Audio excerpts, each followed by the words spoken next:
Fidèles téléspectateurs, bonjour. Bienvenue sur le plateau de Mag Emploi, votre émission dédiée exclusivement à l'emploi au Mali. Cette semaine, nous parlerons de comment réussir son entretien d'embauche. À cet effet, nous recevons sur notre plateau Madame Roby Béatrice, directrice générale de BR Consulting. Bonjour Madame Roby. Bonjour. Bienvenue sur le plateau. Merci. Ok. Nous recevons également M. Dena Pierre, qui est titulaire d'un doctorat en médecine. Bonjour M. Dena. Bonjour. Bienvenue sur le plateau de Mag Emploi. Merci. D'accord. Sans plus tarder, nous passons directement à la discussion avec notre invitée, Madame Roby. Madame Roby, ça fait la deuxième fois que nous vous recevons sur le plateau. Oui, et je suis ravie de revenir. Nous sommes heureuses de vous retrouver. C'est toujours un plaisir de vous recevoir sur le plateau. Merci. Donc, comme je le disais tout à l'heure, avec vous, nous allons parler de l'entretien d'embauche aujourd'hui. Oui. Selon vous, qu'est-ce que l'entretien d'embauche? L'entretien d'embauche, je dirais que c'est le premier contact du candidat avec le recruteur, que ce soit le cabinet ou l'entreprise finale qui va travailler avec lui. C'est là où il va vraiment se confronter avec le recruteur et c'est là où il va devoir être vrai. Parce que sur le CV, on peut peut-être un petit peu embellir les choses, mais quand on est face au recruteur, là on est dans le vrai et c'est là où on montre sa vraie nature. Et c'est là où on va, comme on en avait parlé la dernière fois, mettre en avant ses soft skills. Ne l'oublions pas. D'accord, ok. Donc, est-ce qu'il existe différents types d'entretien d'embauche déjà? Oui, vous avez l'entretien en face à face. Vous avez aussi l'entretien en groupe que l'on utilise beaucoup pour tout ce qui est entretien commercial. Lorsqu'on veut tester les commerciaux, qui c'est qui va prendre la parole en premier, qui c'est qui va défendre un point de vue. Donc on regroupe plusieurs candidats et il y en a toujours un ou deux qui sortent du lot et c'est souvent ceux-là que l'on retient. Okay. Donc vous avez ces deux types d'entretien et puis maintenant on peut dire il y a l'entretien en face à face en réel et il y a l'entretien aussi à distance via Zoom, Teams ou même WhatsApp vidéo. Et là aussi il faut faire attention parce qu'il y a des dangers. On est à la maison mais on est en entretien, donc on est aussi dans une posture d'entretien. D'accord. Vous avez parlé tout de suite des différents types d'entretien, mais est-ce que tous ces différents types d'entretien nécessitent une préparation, s'il vous plaît? Psychologique, il faut se préparer. Un entretien, ça se prépare. On ne peut pas vous appeler et vous dire dans 5 minutes, vous avez entretien d'embauche. Ce n'est pas possible, sauf si vous êtes déjà au 25e entretien. Vous êtes plus ou moins prêt, mais ça se prépare. Parce que déjà, on va vous demander, présentez-vous. Et là, il faut savoir se présenter, comme on appelle, il faut savoir pitcher de nos jours, en se présenter en 1 minute. Okay. Qui on est en 1 minute? Le candidat qui commence à parler pendant 15 minutes et qui démarre à son enfance ou qu'il habite dans tel quartier avec ses parents, ses grands-parents, ça c'est déjà rédhibitoire, comme je dis. Déjà, vous gâtez tout, parce que le démarrage, c'est les 2 premières secondes qui sont capitales. Si déjà... Dès le début, vous dites lui, il passera pas, c'est fini. Il a beau se défendre après, il y a déjà les 2 premières secondes qui ont tout gâté, comme on dit. D'accord, mais donc comment il faut faire la préparation? La préparation, déjà, c'est préparation, l'entraînement. C'est prendre un collègue, un ami, regarder sur Internet. Maintenant, vous avez différents exemples d'entretien. Sur YouTube, vous avez beaucoup de chaînes.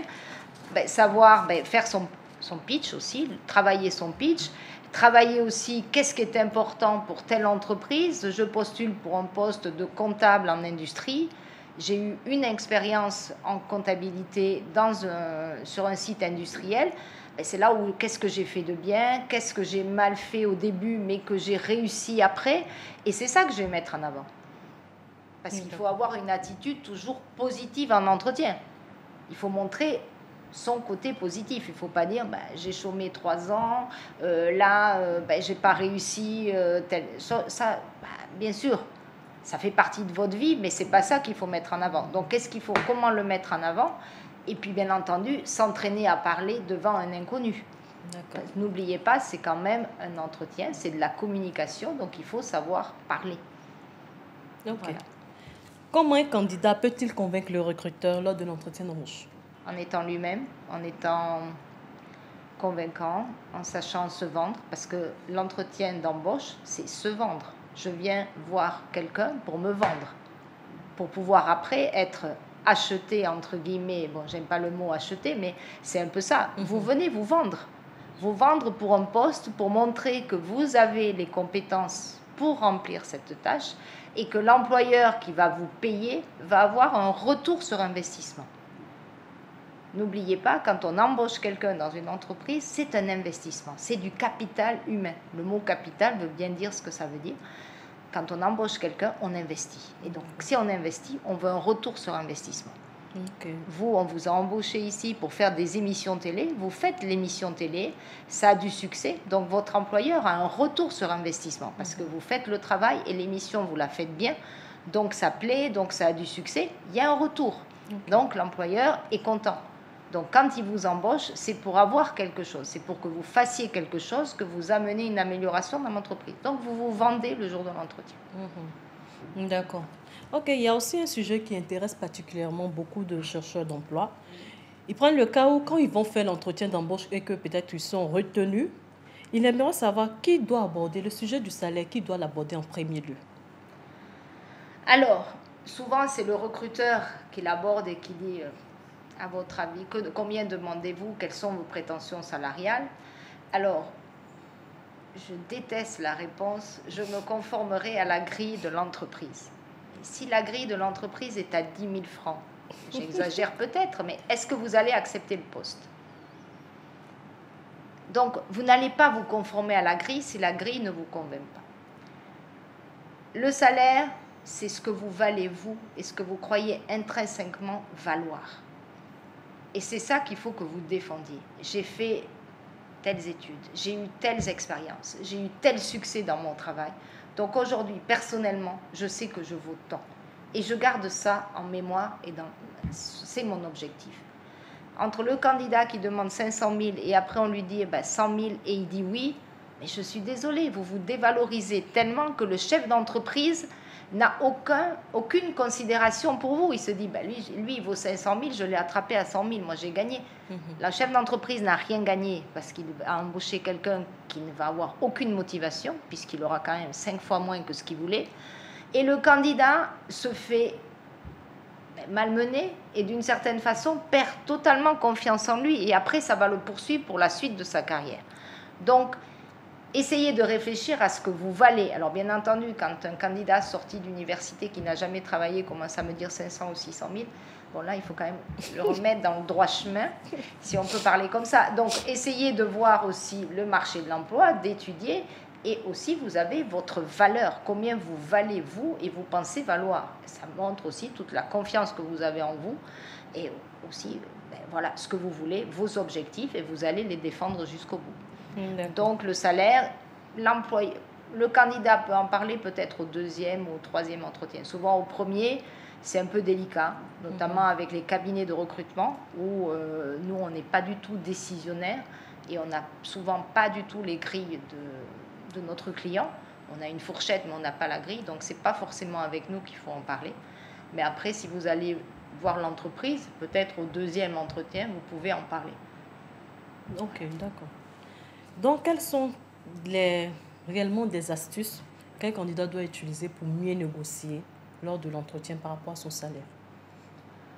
Parce que très souvent, le candidat, tout à l'heure, vous avez pris le cas des personnes qui disent toujours que je me conforme à la grille salariale de l'entreprise. Mais très souvent, le candidat, ne sachant pas forcément la grille de l'entreprise, se dit, bon, peut-être que je donne un montant, un salaire qui peut être en bas ou qui peut être au-dessus du salaire même qui est proposé par l'entreprise. Donc, très souvent, ils se disent que la meilleure chose à faire, c'est de se conformer à la grille de l'entreprise. Donc, quelles sont les astuces qu'il faut vraiment Après, si vous avez un peu de culot, vous pouvez dire, à votre avis, je vaux combien? Vous pouvez répondre aussi comme ça, mais ça, il faut avoir un peu de culot. Et je ne sais pas si, culturellement parlant, est-ce que ça peut marcher beaucoup. Oui. Mais c'est quelque chose que, personnellement, je ferais. Mais bon, voilà, si vous avez un peu d'assises, peut-être un peu plus d'expérience, vous pouvez dire, à votre avis, je vaux combien? Ou après, vous-même, réfléchissez quel est le salaire en dessous duquel vous n'allez pas vous lever le matin.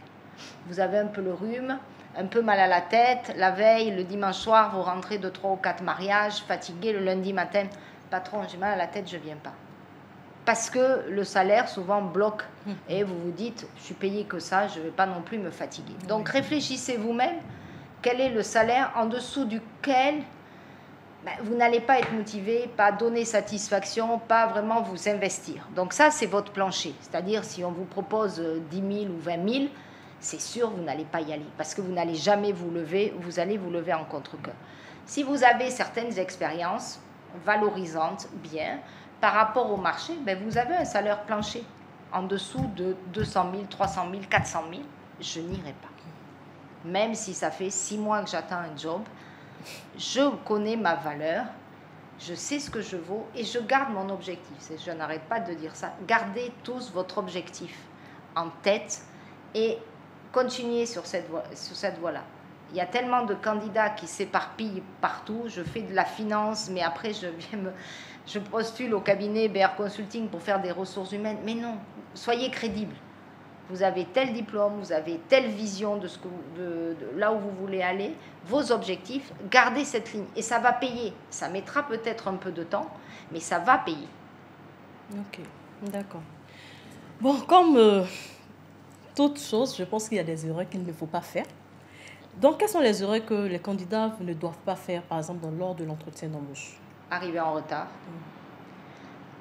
Alors après, il y a être trop bien habillé ou trop mal habillé. C'est-à-dire, les filles ne venaient pas en tenue de mariage en sortant tous les bijoux de famille. Ça n'amène rien. Je suis désolée de le dire. Du moins, face à moi, ça n'amène strictement rien. Et après, bon voilà, j'ai eu un jour un candidat qui est venu en baby, les tongs de douche. Bon, mais rien que ça, c'est pénalisant. Après, on sait très bien qu'un jeune sorti de l'université, on ne lui demande pas d'aller s'acheter un tailleur grande marque. Voilà, vous venez en pantalon avec une chemise, ça passe très bien. Vous êtes des jeunes demandeurs d'emploi, des jeunes sortis d'université, vous ne pouvez pas vous payer un costume de marque. Ça, on en a tout à fait conscience. Mais soyez propre et très correct. Rasé, peigné, tout à fait comme monsieur est en face de moi ou comme vous, Sandrine, il n'y a aucun souci, vous pouvez très bien passer un entretien. Donc ça, c'est les premiers critères. L'heure, respectez l'heure. Si on vous convoque à 14h, ce n'est pas 15h, c'est 14h. Si vous ne venez pas à l'entretien, appelez, excusez-vous, on va peut-être vous donner une autre chance. Mais appelez avant les 14h. Souvent, il y en a qui appellent 3 jours après, j'ai pas pu venir, est-ce que vous... Ben non, non. Vous n'avez pas une autre chance, vous appelez 3 jours après. Donc il y a ça. Réciter son CV. Non.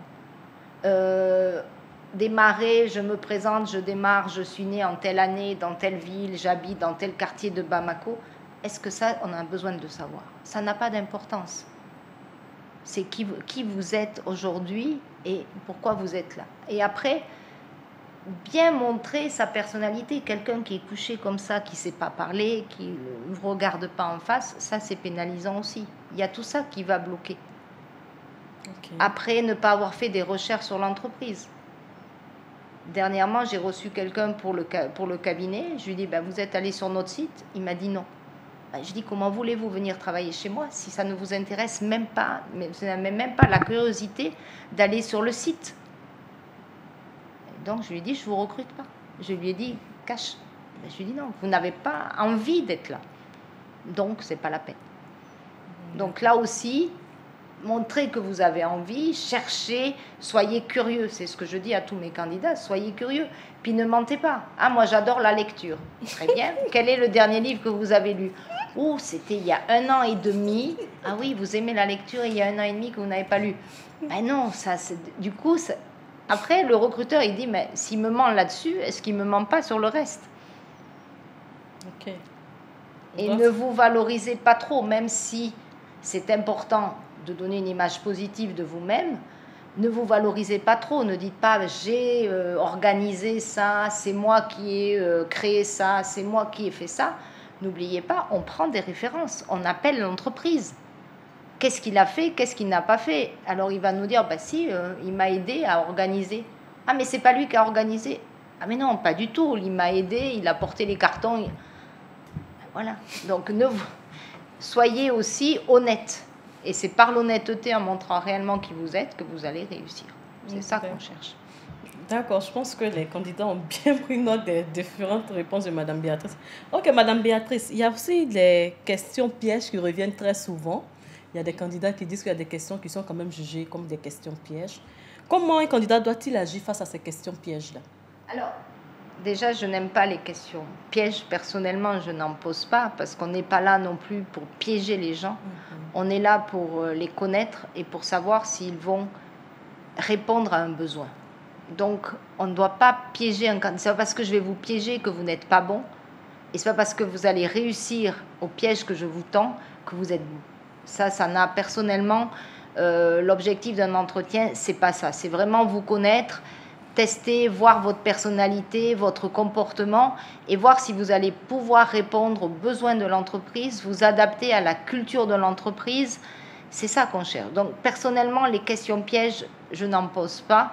Je pense que l'entretien est piégeant par lui-même. Et après, je dirais, je lancerai un message aux autres recruteurs. Je pense que passer un entretien, c'est déjà très difficile. Pour ceux qui ont cherché du travail, c'est compliqué, c'est pas facile. Il y a quand même notre vie professionnelle qui est en jeu. Donc, soyons bienveillants et ne piégeons pas les candidats. Ça ne sert à rien. Voilà. Ça, c'était un message pour les recruteurs. D'accord. Voilà. Okay. C'est bien noté. OK, donc tout de suite, le débat du jour.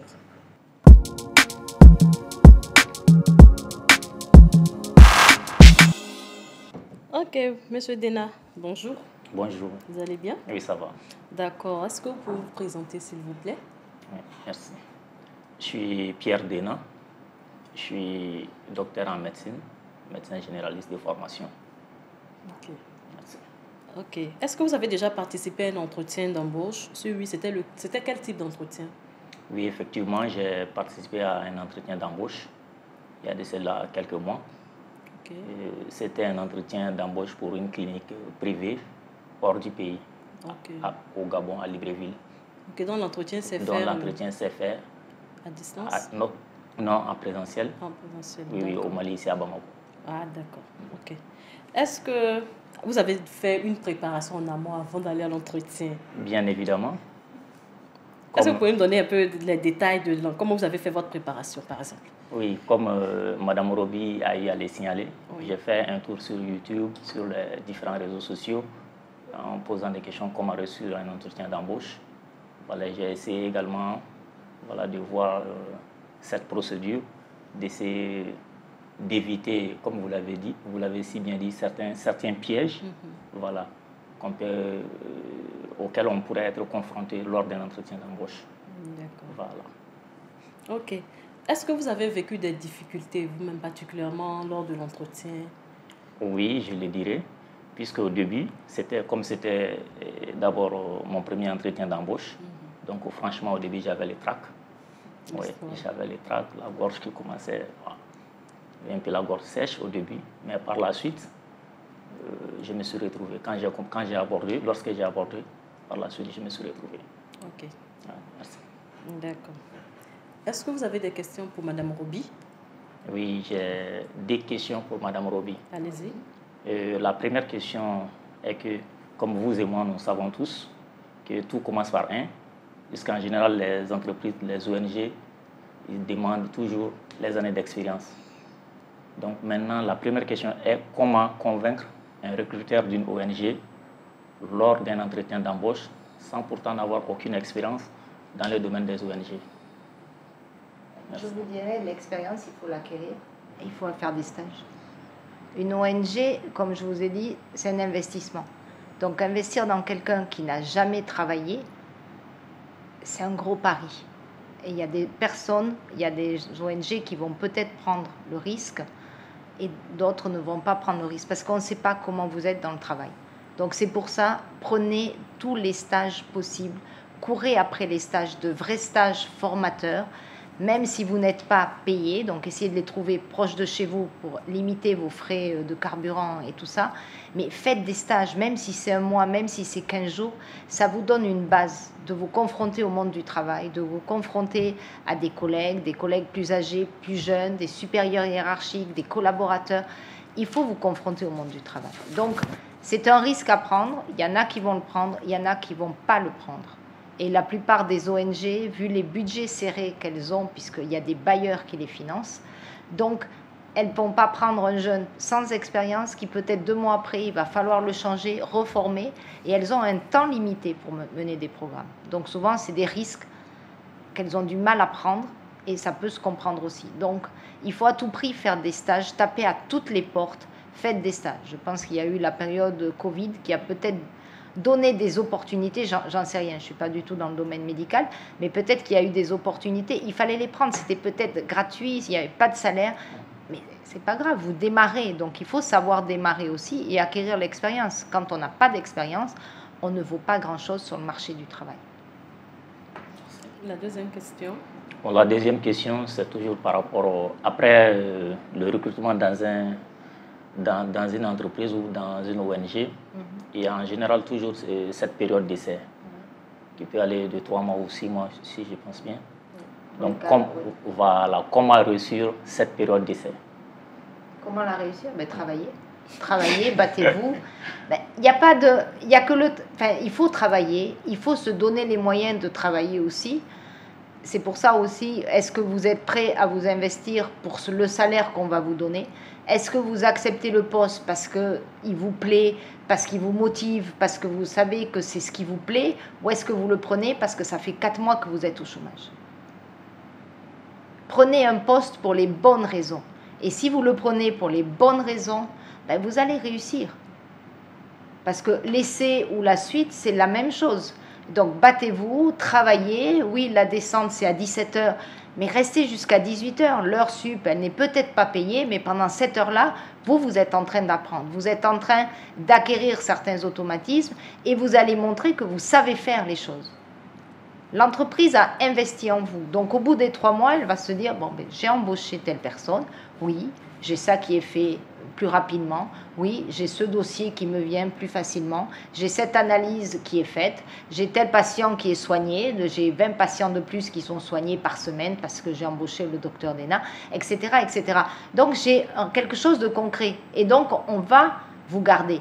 Mais si vous rentrez en vous disant j'ai 3 mois d'essai, vous vous asseyez, vous prenez votre thé et vous surfez sur Facebook, vous n'allez pas réussir. Il faut travailler. Il y a que ça, malheureusement, de vrai. Il faut travailler et être motivé. Merci. D'accord. Je pense que c'est tout pour les questions. Oui, c'est tout pour les questions. D'accord. Ok, Madame Roby, quel conseil pourriez-vous donner aux jeunes à la recherche d'emploi pour réussir leur entretien d'embauche de façon générale? Réussir, déjà de postuler à des postes qui les motivent, pour lesquels ils ont été formés ou pour lesquels ils ont de l'expérience, soit par des stages, soit parce que ils ont travaillé quelque part et ils ont l'expérience, ils sont motivés, ça fait partie de leur projet professionnel, de leur objectif. Et à partir de là, s'ils sont vrais, s'ils montrent aussi, on en a parlé, les soft skills, donc savoir parler, savoir communiquer, savoir s'adapter, etc., etc., savoir gérer ses émotions. On en a parlé la dernière fois lors de l'entretien. Mais si vous êtes vrai, ça va passer. Et battez-vous pour être le meilleur, parce qu'on reçoit 20 candidats. Donc à diplôme et expérience égale, on va prendre le meilleur. Donc battez-vous pour être le meilleur. Donc il faut se battre, il faut donner le meilleur de soi-même et se dire que rien n'est jamais acquis. Mais si c'est un poste qui vous plaît, vous avez les compétences, vous êtes motivé, c'est le job de votre vie, ça va marcher. Mais si vous postulez à défaut parce que vous êtes au chômage, ça ne marchera pas, ce n'est pas la peine d'y aller. D'accord. Ok, c'est bien noté. Passons maintenant aux astuces.